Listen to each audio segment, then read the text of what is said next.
लोग ही मर रहे हैं भारत की तरफ, इसको लेकर? नहीं, जस्टिन ट्रूडो जी का बयान ये बड़ा ही शर्मनाक बयान है, इसलिए मैं शर्मनाक कह रहा हूं।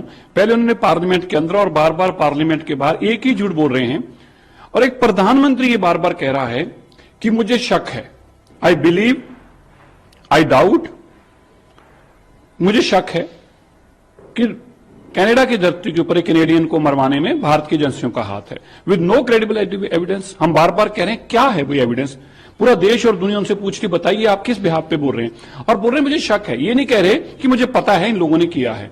प्रधानमंत्री भी ये शकों की बात करेंगे, अपनी नेगेटिविटी, अपना फेलियर, जो कनाडा के इस वक्त हालात बने पड़े हैं उनसे लोगों का ध्यान हटाने के लिए थोड़े दिन बाद दोबारा देखते हैं कि ये एक ऐसा मुद्दा है जो इंटरनेशनल प्लेटफॉर्म पे चलता है। अब कहते हैं वियना कन्वेंशन को की वॉयलेशन हुई है। भाई आप ही ने वॉयलेशन की, हमने तो अभी तक भी नहीं की। आपने हमारे डिप्लोमेट के ऊपर एलिगेशन लगाए, और जब पूछा गया कि सबूत दो तो सबूत आप देने को तैयार नहीं हो।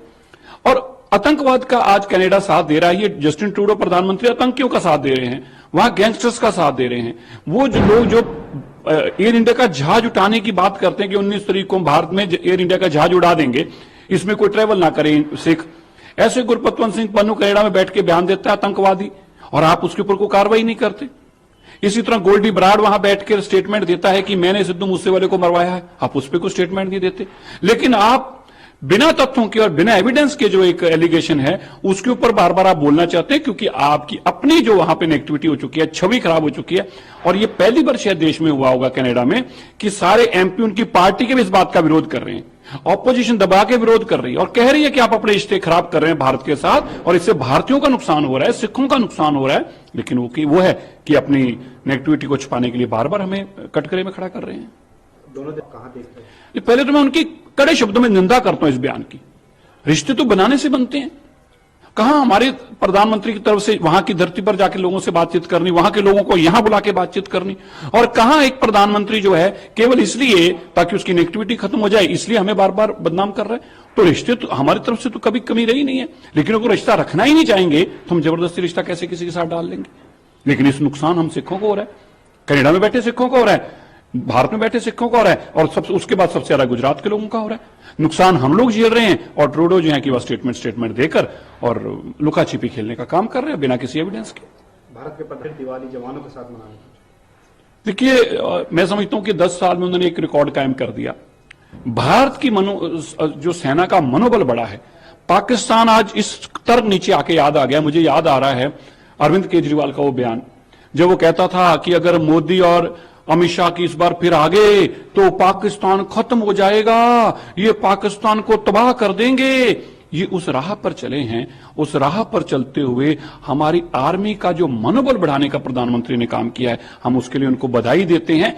प्रधानमंत्री ने एहसास कराया है आर्मी के लोगों को कि तुम्हारा परिवार वो नहीं है जो पीछे गांव में बैठा है, शहर में बैठा है। तुम्हारा परिवार मैं हूं, और मैं तुम्हारे बीच में आकर बैठा हूं। ये अद्भुत काम करने का अगर इस देश में किसी ने गौरव दिखाया है तो भारत के प्रधानमंत्री नरेंद्र मोदी ने दिखाया, जिसके लिए मैं उनको बधाई देता हूं। आज दीपावली के दिन पे सारी सेना की दीपावली उन्होंने मनाने का काम किया है। ये अपने आप में एक नया काम था जो 10 साल से प्रधानमंत्री करते आ रहे हैं। आपसे सवाल है, वो दिल्ली और दिल्ली के आसपास के रहने वाले लोगों से अपील करें कि फायर क्रैकर का इस्तेमाल नहीं करें, दिए के साथ दिवाली मनाएं। देखिए ये तो एक नालायक मंत्री, नालायक मुख्यमंत्री, 40 चोर क्या एक सरगना है, वो छुपकर आजकल बैठा हुआ है, जो कहा करता था कि मैं करप्शन खत्म करने आया हूं, प्रदूषण ही नहीं खत्म हो रहा, और उसके नाम के भी लोगों से पैसे ऐंठ लिए।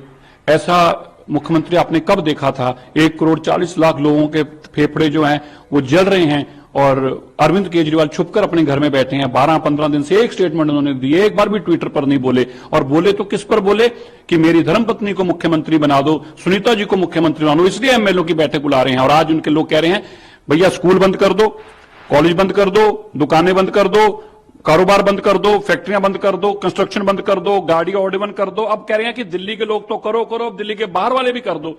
और किसी ने पूछा अरविंद केजरीवाल जी आप क्या करोगे? बोले भैया हम खाई पी के दारू के पैसे और अपने 45 करोड़ के